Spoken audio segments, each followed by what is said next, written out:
어느덧 제가 금식의 3분의 1을 잘 감당하고 있습니다. 저희 작은 딸이 엄마 목소리 들으니까 전혀 문제가 없어 보인다고.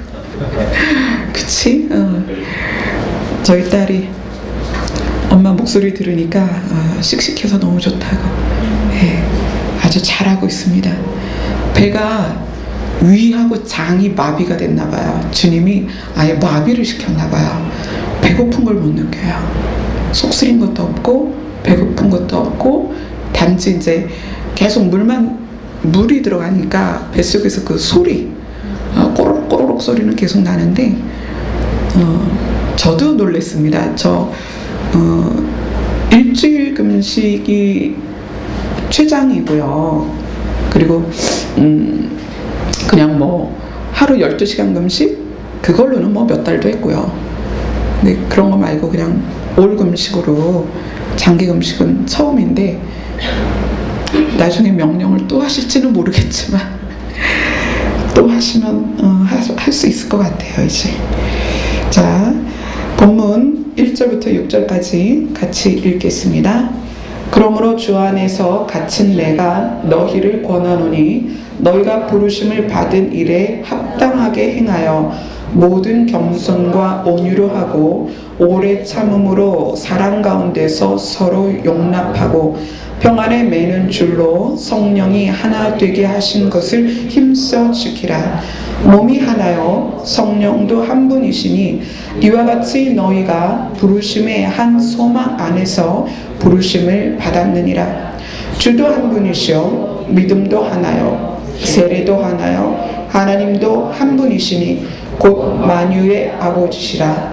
만유 위에 계시고 만유를 통일하시고 만유 가운데 계시도다. 아멘.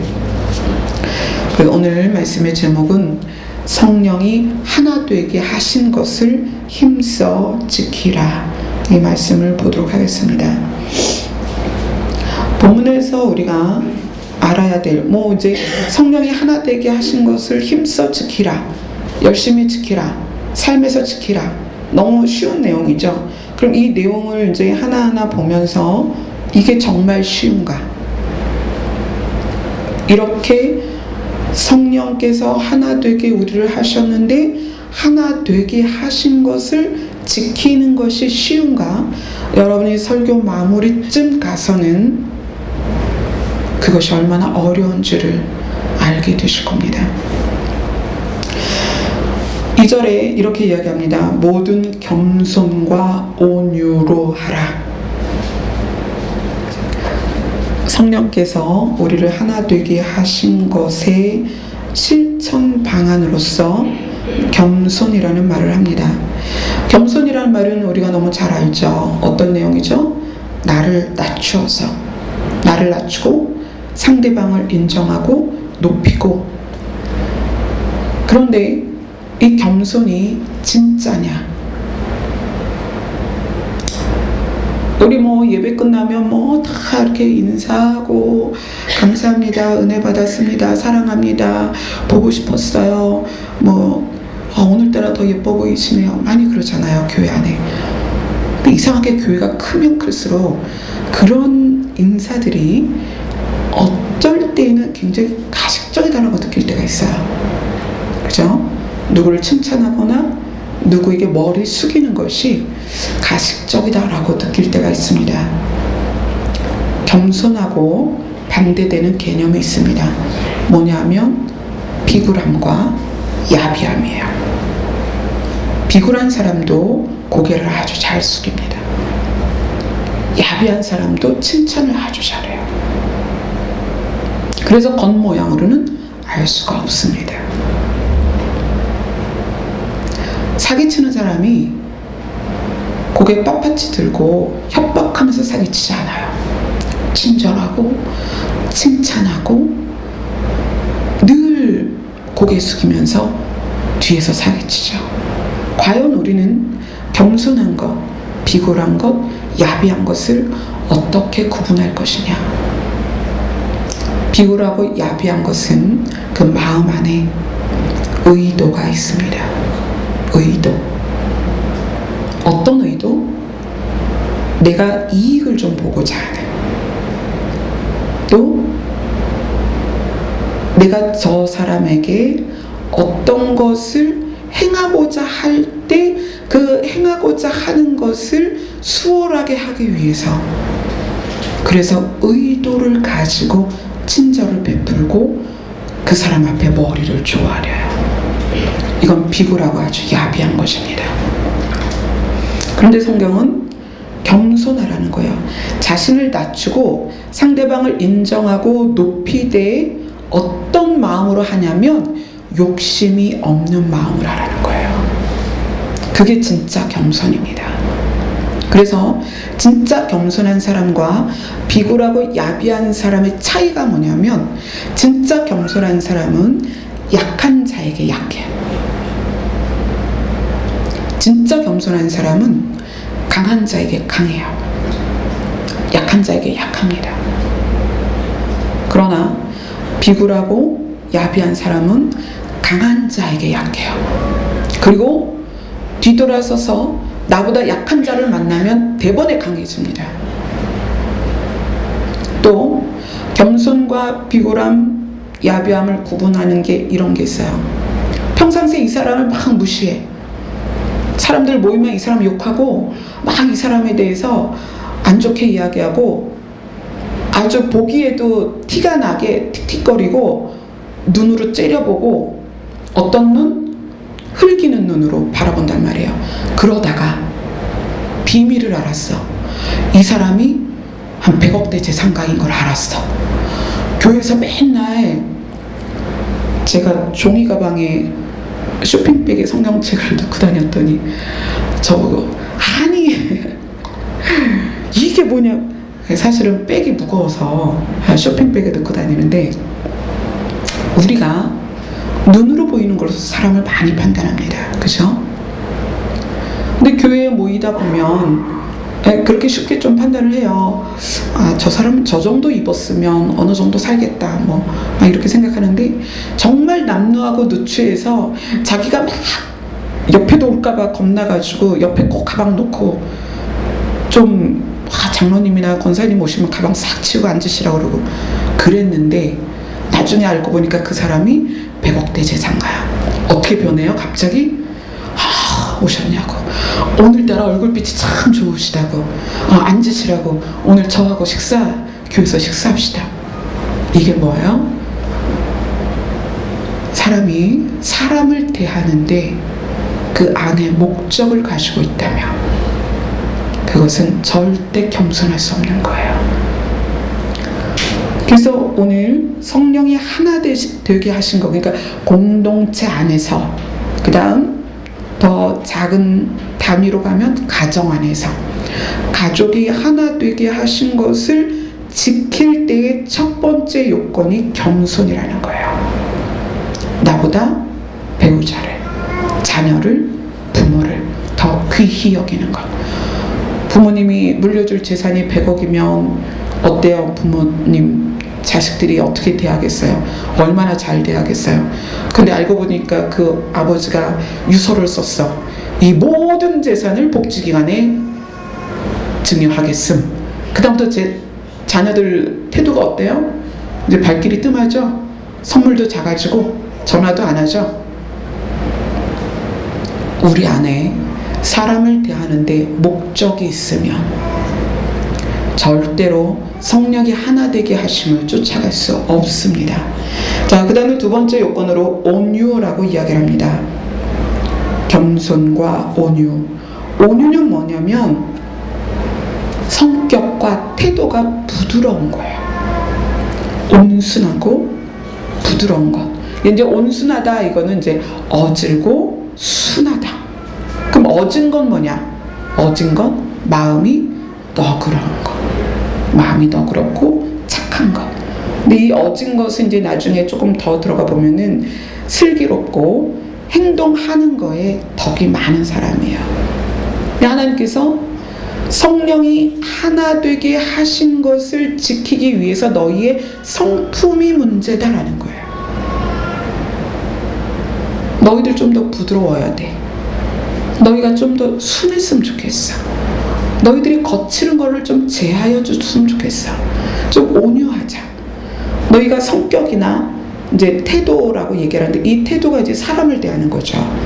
사람을 대할 때, 또 어떤 사건을 직면했을 때, 어떤 상황에 내가 대처하는 방법에 있어서 얼만큼 부드러운가. 온순하고 부드러운 것을 성경은 온유라고 이야기합니다. 그래서 마태복음 11장 29절에 예수님이 그렇게 말씀하세요. 나는 온유하고 겸손하니 내 멍에를 메고 나에게 와서 배워라. 그런데 성격이, 그러니까 그 삶에서의 모습이 겸손하고 온유한 자의 결론이 뭐냐면, 그 마태복음 11장 29절에 예수님이 뭐라고 얘기하셨냐면, 너희 마음이 쉼을 얻으리라. 놀랍지 않아요? 타인에게 대하여 내가 겸손하고 내가 부드럽고 온유하게 대하고 내가 순하게 사람들을 대하는데, 정작 그렇게 대하는 나에게 무슨 일이 있냐면 마음에 쉼을 얻으리라. 여러분, 마음이 늘 고통스럽습니까? 마음이 풍랑성에 있어요? 마음이 갈 바를 모르고 늘 부글부글 끓습니까? 지금 뭐에 대하여 부족한 거예요? 겸손과 온유에 대하여 주님께 배우는 부분이 약한 거예요.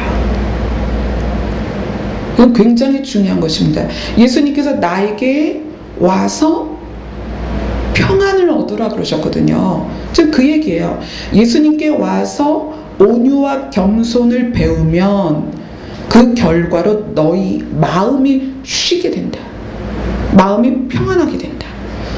겸손하게 대하면 마치 내가 손해볼 것 같잖아요. 내가 다 잃을 것 같죠.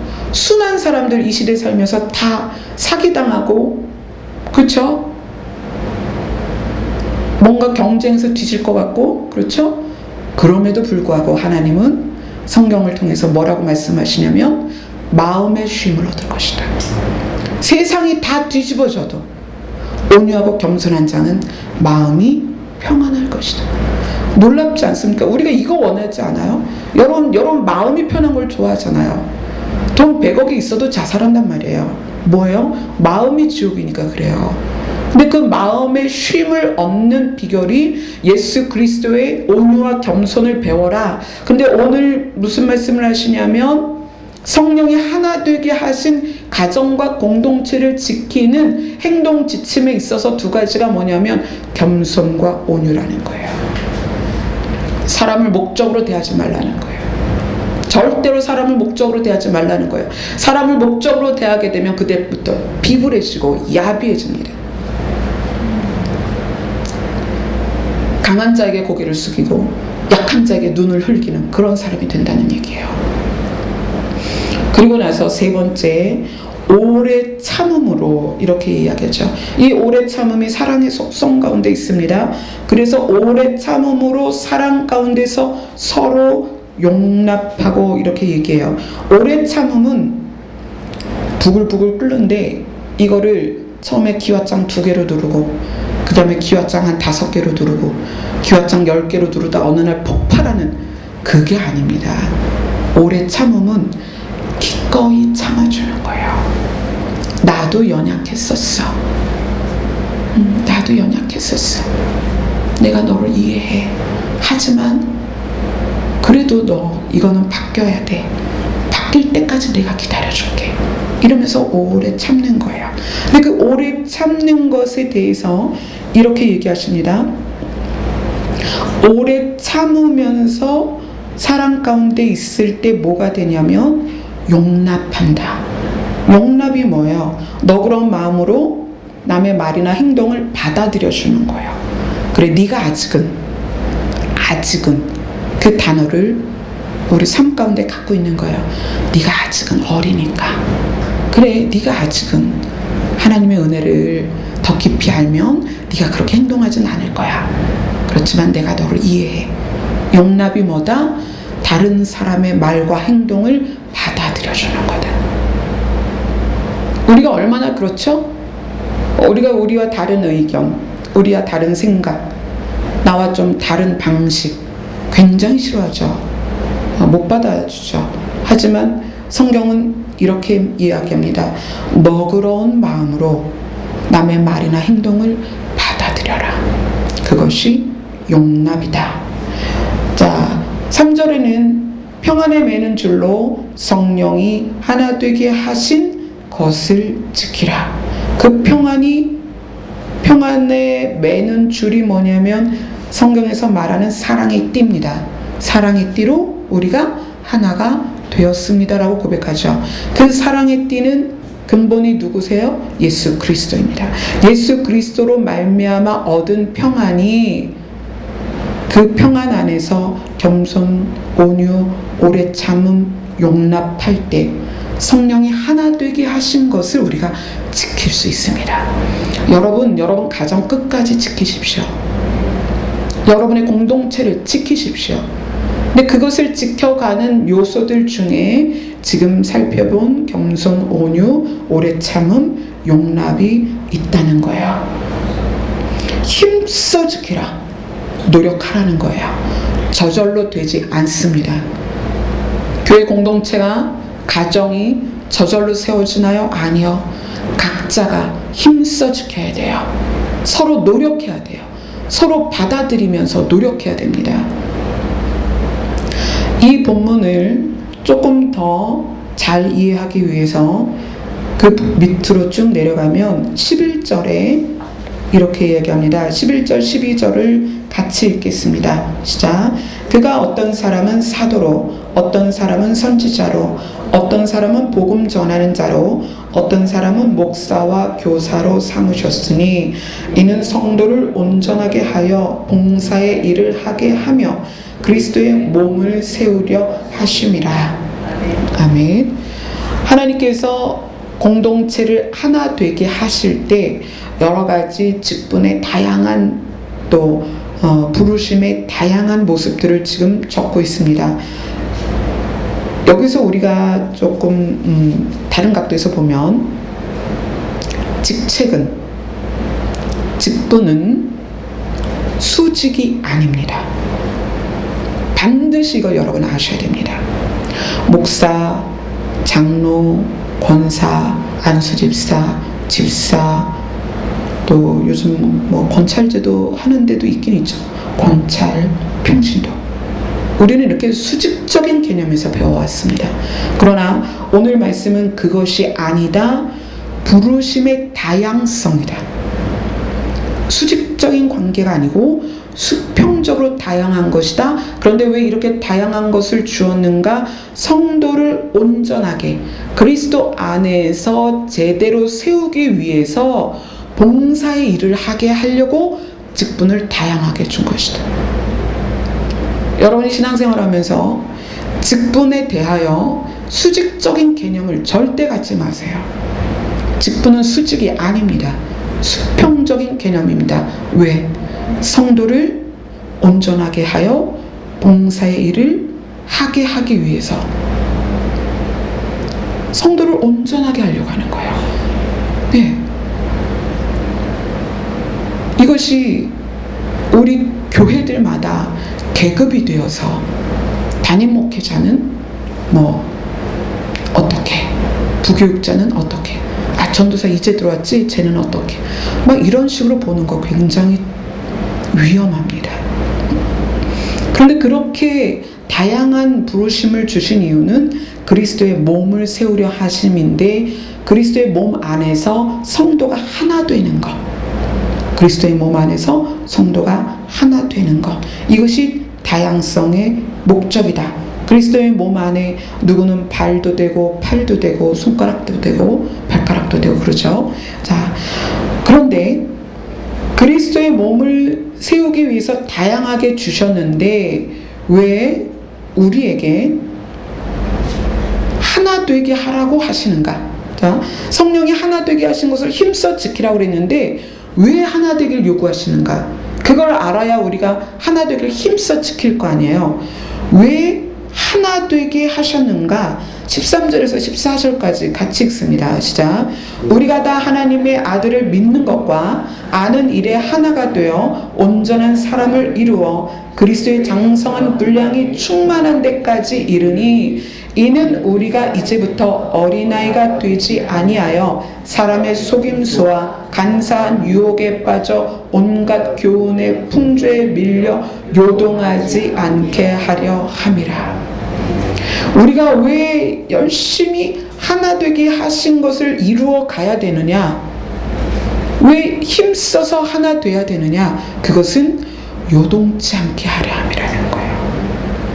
공동체 안에서 우리가 요동치 않게 하려 함이라. 근데 그것에 대해서 조금 더 구체적으로 15절 16절이 이야기합니다. 15절 16절 같이 읽습니다. 오직 사랑 안에서 참된 것을 하여 범사에 그에게까지 자랄지라. 그는 머리니 곧 그리스도라. 그에게서 온 몸이 각 마디를 통하여 도움을 받음으로 연결되고 결합되어 각 지체의 분량대로 역사하여 그 몸을 자라게 하며 사랑 안에서 스스로 세우느니라. 이것을 이제 제가 다른 성경으로 해서 읽어드릴게요. 사랑 안에서, 예수 그리스도 안에서 참된 생활을 하게 되면 연결되고 결합되어서 스스로를 세운다예요. 스스로를. 그게 뭐냐면 그리스도 안에서 지체로서 이 몸을 이루는 어떤 한 부분, 누구는 갈비뼈, 누구는 다리뼈, 누구는 손목, 누구는 발목, 이렇게 연합을 이루기를 원하시는 이유는 스스로를 세운다는 얘기예요. 여러분, 배를 탔는데 풍랑이 심하고 태풍이 불어올 때 선장이 이런 얘기를 하죠. 영화에 보면 몸을 묶으십시오. 어디다가? 그 배에 있는 기둥에다 여러분 몸을 묶으십시오. 배가 심하게 흔들릴 것입니다. 여러분 묶어야 여러분 삽니다. 태풍이 올 때 또는 허리케인이 올 때 어떻게 해요? 열심히 창문도 닫고 경비를 했지만 그래도 모르니까 가족들이 어떤 그 무거운 물건에 서로 연합해서 묶기도 하고 거꾸로 앉죠. 왜요? 스스로가 떨어져 나가지 않게 하기 위함이에요. 그러니까 교회 안에서 연결되고 결합되는 놀라운 능력은 뭐냐면 서로 연결되고 결합되면 나 자신이 든든하게 세워집니다. 나는 이 사람을 잡아줬어. 저 사람은 B를 잡아줬어. B라는 사람은 C를 잡아줬어. 계속 그렇게 연결되고 결합될 때 신기하게도 나를 세워준다는 얘기예요. 요동치 않게. 시험이 와도 미혹이 와도 나를 어느 순간에 그리스도의 몸이 나를 견고하게 붙들고 있다는 얘기예요. 그래서 공동체 안에서나 가정 안에서 서로를 붙들어주는 건 너무나 중요한 일입니다. 그래서 성령께서 하나 되게 하신 것을 힘써 지키라고 하시는 말씀은 너를 위해서. 누구를 위해서? 나를 위해서. 나를 지켜주기 위해서 하나님의 은혜를 베푸시는 거예요. 다 분열되고 갈라져 있으면 태풍이 불었을 때 여기가 다 산산조각이 나고 오합지졸이 돼서 다 흩어질 거예요. 그러나 겸손과 온유로 참음으로 서로를 용납하면서 평안에 매는 줄로 하나가 되면 어떤 어려운 일이 와도 흩어지지 않는다는 얘기예요. 제가 이제 이 부분에 대해서 한 가지를 말씀을 직접적인 예를 드리겠습니다. 이 본문을 준비하면서 어제 주님께서 주신 말씀이에요. 먼저 양해를 구할 거는 우리 정복순 권사님이 돌아가신 목사님의 고모세요. 근데 제가 지금 제 남편의 이야기를 하려고 하는 거예요. 그러니까 우리 정복순 권사님께서 들으시면서 속상하실 건데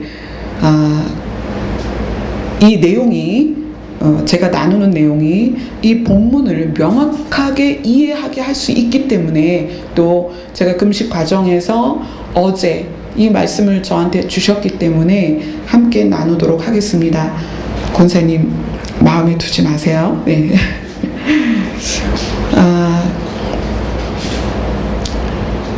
10일째 금식 10일째 되는 날, 제가 지금은 11일째죠. 10일째 되는 날 찬미가 9시 10시부터 밤 10시죠. 밤 10시부터 아침 7시까지 굉장히 고통스러워 있었어요. 울고 소리 지르고 온몸이 마비됐다가 뒤틀렸다가 막 눈물 콧물 침 흘리고 막 이러면서 온 거실이 범벅이 되면서 정말 9시간을 그렇게 저하고 있었습니다. 아이가 일반적인 때는 제가 깊이 기도를 들어가는데 아이가 너무 극심하게 고통을 겪으니까 제가 기도도 안 되더라고요. 9시간을. 아이의 고통을 보는 것도 너무 힘들고 저 자신도 너무 힘들고. 근데 그 고통 가운데 아침 6시쯤 찬미가 그렇게 소리를 질렀어요. 하나님, 저 고쳐주세요. 아빠가 돌아가실 때 저는 하나님을 믿지 않았어요. 이 아이가 왜 이 이야기를 하는지를 이제 알려드릴 거예요. 그러나 이제 제가 하나님을 믿어요. 저를 고쳐주세요.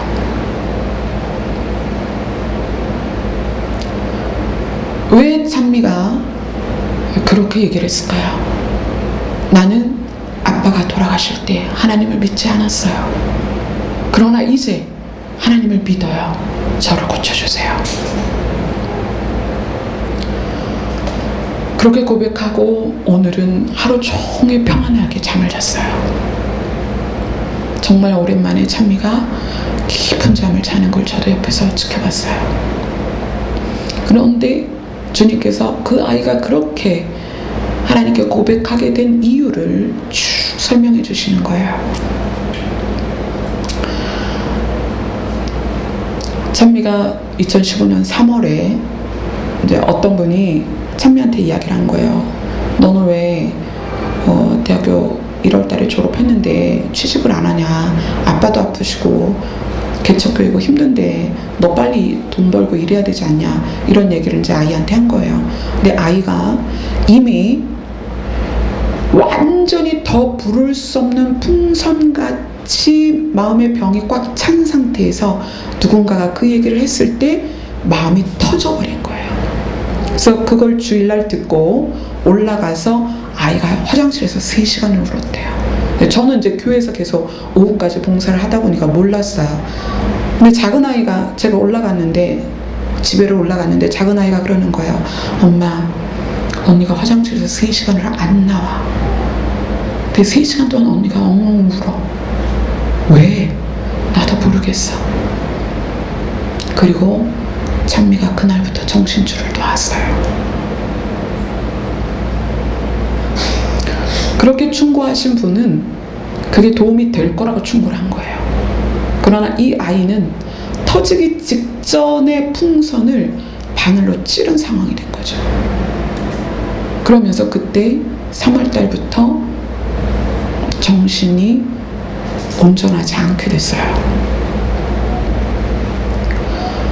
그런데 그렇게 된 이유, 왜 그렇게 됐는가?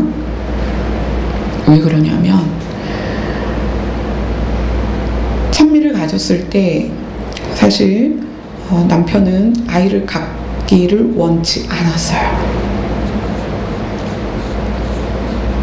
제가 나이가 많지 않았기 때문에 제가 26에 결혼했거든요. 그러니까 남편은 30대였지만 남편 입장에서는 네가 아직 어리니까 우리 맞벌이를 몇 년 하자 그랬어요. 맞벌이 몇 년 하고 돈 좀 모아서, 왜냐면 저나 남편이랑 굉장히 어려웠거든요. 그래서 처음 시작할 때 옥탑에 방 하나 얻어서 정말 옥탑방 한 칸에서 시작을 했단 말이에요. 그러니까 남편이 아이를 갖지 말자고 했는데 10월에 결혼해서 12월에 아이가 생겼어요. 그러니까 남편으로서는 계획이 다 무너진 거예요. 원래 아이도 안 좋아하고, 그래서 조카하고 사이가 별로 안 좋았거든요. 이렇게 아이를 별로 안 좋아해요. 아이들이 막 남편의 물건을 만지는 것도 싫어하고, 이렇게. 그러니까 그러면서 첫애가 생기고 나니까 첫애에 대해서 그러니까 늘 어떤 거였냐면 비난, 비판. 넌 이것도 못하냐? 넌 왜 이러냐? 계속 자라오면서 계속 그랬어요. 늘. 그래서 아이가 고등학교 때는 이화 미디어고라고 공부도 잘하고 그림도 잘 그려야 가는 학교를 당당하게 입학을 했어요. 그런데 그럼에도 불구하고 아빠는 늘 아이한테 네가 그 실력 갖고 무슨 디자인을 하냐? 네가 그 주제에 무슨 디자인을 하냐? 계속 그렇게 비난을 하셨어요. 그리고 이제 우리 큰아이가 굉장히 내성적이고 활발하지 않아요, 성격이. 그러다 보니까 그것에 대해서는 너는 왜 그렇게 굼뜨냐? 너는 왜 그렇게 성격이 활발하지 못하냐? 너는 왜 이렇게 사교성이 없냐? 이걸로 계속 비난을 하는 거예요. 그러다가 예를 들어서 아빠가 그런 거 있잖아요. 우리가 왜 자꾸 혼나다 보면은 상대가 막 화를 내면 머리가 하얘지고 뭘 생각해야 될지 뭘 행동해야 될지 모르잖아요. 저는 아버지 앞에서 늘 그랬거든요. 아버지가 얼마나 무서운지 아버지가 제 이름을 딱 부르면 아무 생각이 안 나요. 그 머리가 백지장이 된다는 게 그런 거예요. 아무 생각이 안 나고 뭘 어떻게 행동해야 될지를 몰랐었어요, 제가 어렸을 때. 근데 어떻게 보면 찬미가 이제 그런 상황이었겠죠. 늘 그렇게 아이를 비난하고 그러면서 이제 남편이 목회자가 되고 나니까 그 다음에는 이제 그 권위가 생기잖아요. 목회자로서의 권위가 생기니까 이제 찬미가 이렇게 아빠의 지시, 명령에 조금 이렇게 못 미치면 너 아빠 무시해? 이렇게 대하신 거예요. 그러니까 딸 입장에서는 그게 아니라 이제 좀 있으면 할 건데 못한 거에서 비난받고 아빠를 무시했다는 비난까지 받는 거예요. 그래서 아이가 성장할수록 내성적이 됐어요. 어릴 때 굉장히 밝았거든요. 근데 성장하면서 계속 내성적이 되더라고요. 계속 비난받고 꾸짖고 비난받고, 거기다가 이제 찬주가 태어났는데 찬주는 이거는 온 동네를 다니면서 우리는 모르는데 찬주는 알아요, 사람들이. 얼마나 똘망진지. 하루는 떡볶이 떡을 이만큼 맨손에 들고 온 거예요. 그때가 6살, 5살 요럴 때야. 그러니까 5살짜리가 떡볶이 떡을 들고 오니까 희한하잖아요. 그건 도대체 뭐니? 그랬더니 떡볶이 집에서 떡 띄워주고 얻어왔대요. 그게 상상이 가요? 그 조그만 애가 떡볶이 집에 서가지고 떡 띄는 거 도와주면서 아줌마랑 얘기하다가, 그 아줌마가 맹랑하잖아요, 조그만 게. 그거를 이렇게 도와주니까 이제 아줌마가 얘 집에 갈 때 그 떡을 손에 쥐어준 거예요. 그러니까 떡볶이 떡을 들고 온 거예요, 집에. 그 정도로 사교성이 좋았어요. 어느 무대에 놔도. 그래서 걔는 7살 때 이미 저희가 부교육자로 있을 때 그 교회에서 고등학생하고 그 7살짜리가 둘이 연극을 했어요. 한 편의 연극을. 그런데 이제 큰아이는 그게 계속 비교가 되잖아요. 작은 아이가 태어나면서부터 비교가 되는 거예요. 그러니까 그것이 이제 계속 아빠로서는 못마땅하니까 계속 이제 큰아이를 비난을 했죠.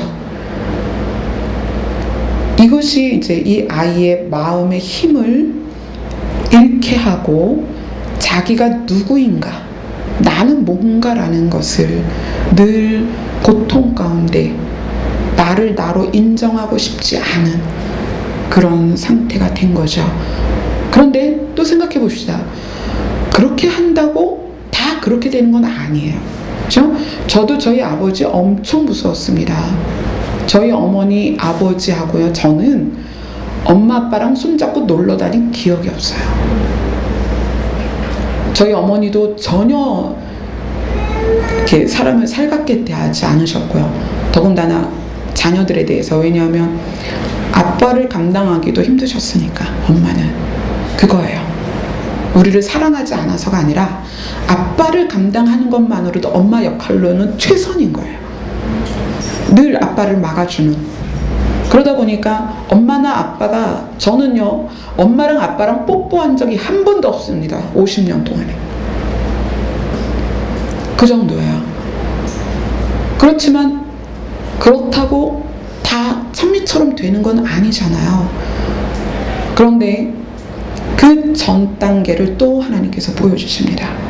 찬미가 왜 지금 이렇게 아픈가? 제가 26에 결혼했을 때 남편은 31살이었어요.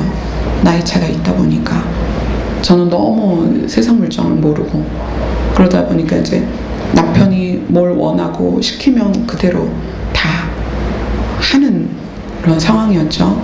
임신을 했는데 유일하게 먹을 수 있는 게 밀가루밖에 없는 거예요. 수제비, 뭐 아니면 국수, 소면, 칼국수 이런 거예요. 근데 정국성 권사님도 아시지만 우리 목사님이 어렸을 때 먹고 살기 힘든 때니까 밀가루 풀, 뭐 칼국수 이런 걸 늘 먹고 사는 거예요. 그러니까 남편이 딱 싫어하는 게 밀가루예요. 그래서 저는 임신 소식을 딱 듣고 가장 먼저 생각난 게 칼국수였어요. 그래서 제가 부탁을 했어요. 칼국수가 먹고 싶다고. 그때 남편이 누가 돈 주고 칼국수를 사 먹냐고 안 사주신 거예요. 저 임신 기간 내내 어느 정도로 입덧이 심했냐면, 기억나는 건 자리에 누워 있었던 거, 그리고 시 아주버님이신 정종관 집사님이 맨날 종로에 나가서 조금 더 저렴하게 사온다고 링거 주사를 이렇게 양손에 늘 사갖고 오셨어요. 제가 아무것도 못 먹고 누워있으니까 그거 사다가, 뭐 지금은 많지 않지만 예전에는 집집마다 다니면서 주사 놔주는 분이 계셨거든요. 그러면 이제 그 링거를 맞는 거예요. 우리 수지도 여기 있지만 제가 주일학교 설교하다가 이 강대상에서 설교하다가 기절을 해버렸어요. 그때 찬미 임신했을 때예요. 우리 주일학교 수지가 그때 고등학생이었니? 중학생이었니? 아니 초등학생이었나? 응? 중학생이었나? 목격자예요. 그래서 제가 설교하다 쓰러져갖고 애들이 선생님 죽었다고 얼마나 소리 지르는지 나중에 정신이 들어왔는데 눈을 못 뜨겠는 거예요. 미안해가지고. 그때 남편이 좀 수제비도 사주고 칼국수도 좀 사주고 먹였으면 얼마나 좋았을까. 근데 남편이 딱 싫어하는 거라 저는 맨날 밥을 해서 남편을 밥을 차려 드리고 저는 못 먹는 거예요. 밥을 못 먹는 거예요. 밤 냄새를 못 맡고. 그러기를 임신 기간 내내 그랬어요. 그래서 임신했을 때 몸무게에서 얼마가 빠졌냐면 4kg가 빠졌어요. 그리고 마지막에 아이를 이제 출산하기 한 2개월 전부터 의사 선생님한테 뒤지게 혼났어요. 어떻게 애를 낳으려고 임산부가 몸무게가 안 느냐고. 그때부터 노력한 게 몇 킬로가 늘었냐면 4kg가 늘었나 3kg가 늘었나 그랬어요. 그러니까 원래 몸무게에서. 자, 그럼 상상해 보세요. 원래 몸무게에서 빠졌다가 그만큼 늘은 총 키로수가 그때 7kg예요. 제가 기억할 때 7kg 늘었어요. 그리고 아기를 낳고 양수가 빠지고 태반이 빠지고 나니까 임신 당시의 몸무게로 가버린 거예요. 그때 한 56kg 정도 나갈 때였거든요. 그러니까 55, 56kg 나갈 때니까 임신을 한 상태에서도 사람들이 못 알아봤어요. 임신한 줄을. 막달까지. 그리고 나중에 출산 후에 붓기가 하나도 없는 거예요. 뭐 늘은 게 있어야 붓죠. 그랬죠. 그러니까 임신 기간 내내 저희 어머니는 개인 사정으로 어머니가 바쁘시고 어머니도 힘드신 일이 많아서 저희 엄마가 아빠랑 사이가 되게 안 좋으셨거든요. 저를 못 챙겨주셨어요. 그러니까 저는 첫째 아이의 임신 기간을 생각하면 방바닥에 누워 있었던 것밖에 기억이 안 나요. 그러니까 못 먹으니까 걸어도 못 나가는 거예요. 그러다 가끔 이제 시어머니께서 얘야 뭐 저기 어머니는 순댓국을 되게 좋아하셨거든요. 순댓국 먹으러 가자. 그럼 이제 쫓아가서 국물에 밥 말아서 먹고 들어오고 그랬었어요. 지금 돌이켜보면 그때 그렇게 못 먹었으니까 결론이 어떻게 나오느냐. 이제 진통이 시작이 돼서 병원에 갔습니다. 산부인과에 갔는데 아기가 2.15kg 나왔어요. 그러니까 병원에서 뭐라고 그러겠어요? 인큐베이터에 넣어야 됩니다. 규정상 2.3kg 이하는 인큐베이터에 들어가야 됩니다. 그러는 거예요. 뭔가 이제 다 완전히 조성이 안 됐으니까. 그런데 그때 남편이 막달 다 채웠는데 뭘 인큐베이터에 넣냐, 돈이 없는데 그냥 태어나겠습니다. 그랬어요. 제가 그러면서 장골염이 왔거든요. 면역 기능이 떨어지니까 장골에 염증이 와서 장골염이 왔고 임신 기간 안에 어금니가 삭아서 빠져버렸어요. 그래서 지금 이쪽에 어금니가 없어요. 하나가. 자, 아이가 인큐베이터에서 일주일 이상 살았어야 되는데 못 살고 나갔습니다. 그리고 저희 남편이 더운 거를 끔찍하게 싫어해요. 그러니까 이제 병원에 임산부가 있는 방이 굉장히 덥잖아요. 쩔쩔 끓잖아요. 더 이상 못 있겠다 그래갖고 출산하고 하루도 안 돼서 나왔습니다. 집으로. 그래서 친정어머니께서 친정으로 와라 그랬어요. 그런데 이제 남편이 굉장히 낯가림이 심해요. 이렇게 좀 사람들하고 많이 이렇게 빨리빨리 친해지지 못하다 보니까 장인 장모하고 어떻게 내가 같이 있냐고 불편하다 그래서 못 갔어요. 친정에. 그래서 집에서 혼자 있었어요. 근데 또 우리 신우님이 고맙게도 헝겊기저귀를 이따만큼 사오신 거예요. 이걸로 아이를 해줘야지 피부에 좋다. 그래서 첫애니까 모르잖아요. 혼자 열심히 이제 기저귀 빠는 거예요. 혼자 미역국 끓이고 혼자 밥하고 기저귀 빨고 그렇게 지나면서 저는 저대로 몸이 망가졌고 아이는 아이대로 그때부터 아토피, 소아천식, 알러지 이 3종 세트를 가지고 살았어요. 그래서 맨날 경기하고 그래서 제가 기흉환을 몇 통씩 사놨어요. 기흉환이 애기들이 먹는 청심환 같은 거거든요. 애기가 놀랄 때마다 기흉환 먹이고 그래서 우리 찬미가 초등학교 때 출석 일수가 모자라서 졸업을 못할 뻔했어요. 학교를 많이 못 갔습니다. 어릴 때 막 들고 그때는 이제 천식에는 기관지를 확장할 수 있는 시설이 있어야 돼요. 이제 휴대용으로 벤토릴이나라는 게 있는데 애기들은 쓸 수 없고 꼭 병원에 데리고 가야 되는데 그때 당시에는 여기 한양대병원이 없었어요. 그러니까 어디까지 가냐면 위생병원까지 가는 거예요. 그러니까 위생병원까지 아이를 새벽에 이제 차를 태우고 가는 거예요. 그 기관지가 좁아지면 숨을 못 쉬잖아요.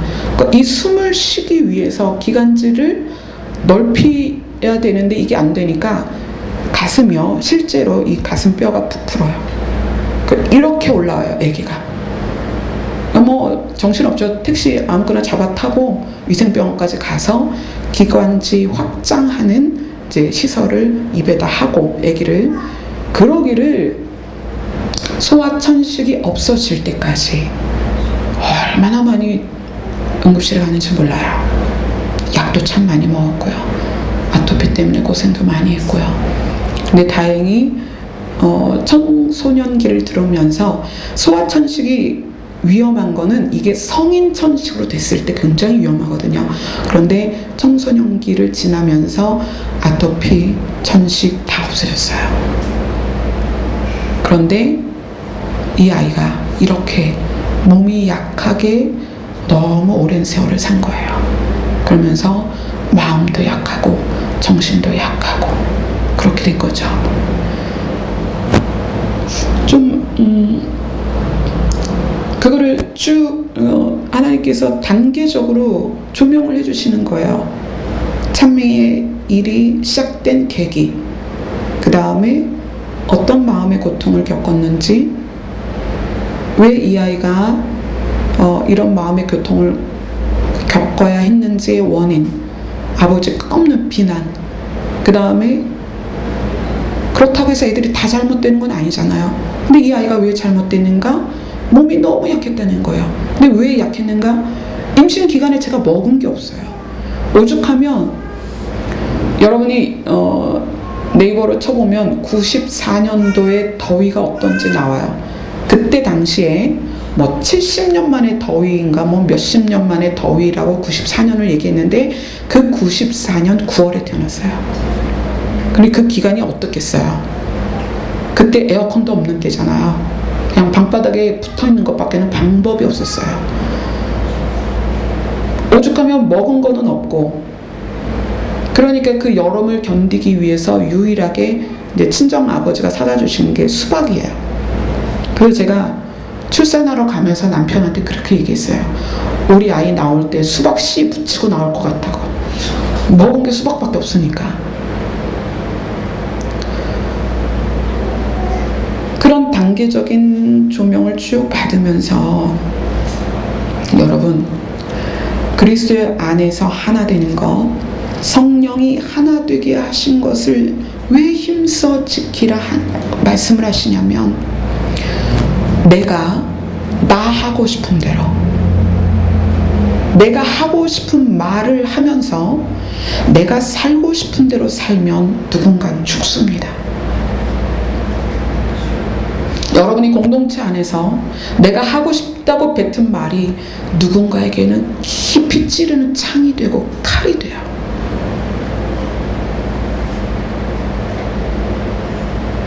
우리는 그럴 수 있습니다. 남편도 늘 그렇게 얘기했어요.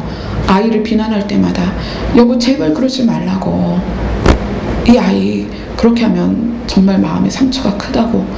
그런데 남편이 뭐라고 얘기했냐면, 아빠가 이 정도 말도 못해? 자식한테 이 정도 말도 못해? 왜 내가 이 정도 말도 못하는 거야? 내가 아빠인데. 여러분 혹시 그러지 않습니까? 내가 아빠인데, 내가 엄마인데 너한테 무슨 말을 못해? 내가 아빠인데 너한테 무슨 말을 못해? 여러분이 무심코 뱉은 말이 누군가의 동맥을 끊을 수 있다는 걸 아셔야 돼요. 생명을 잃게 한다는 얘기예요. 그래서 오늘 말씀이 겸손하고 온유하고 서로 용납하라는 거예요. 그래, 우리 큰아이가 좀 많은 게 늦되고 느렸습니다. 그렇죠. 그렇게 조그맣게 태어나서 저는 살아준 것만 해도 감사하죠. 근데 그것을 조금만 참아줬으면, 조금만 기다려줬으면, 그 아이를 그렇게 내버려뒀으면 지금처럼 되지 않았을 텐데. 우리가 그렇지 않나요? 우리 가족들, 우리 자녀들, 혹은 남편, 혹은 아내, 혹은 부모에게 내 뜻에 안 맞고, 내 마음에 안 맞고, 나랑 방법이 틀리고, 이래서 우리는 내가 하고 싶은 말을, 비난의 화살을 너무나 쉽게 던진다는 얘기예요. 그런데 오늘 성경 말씀은 너희를 요동치 않게 하려 함이다. 무엇이? 하나 되는 것. 하나 되는 것.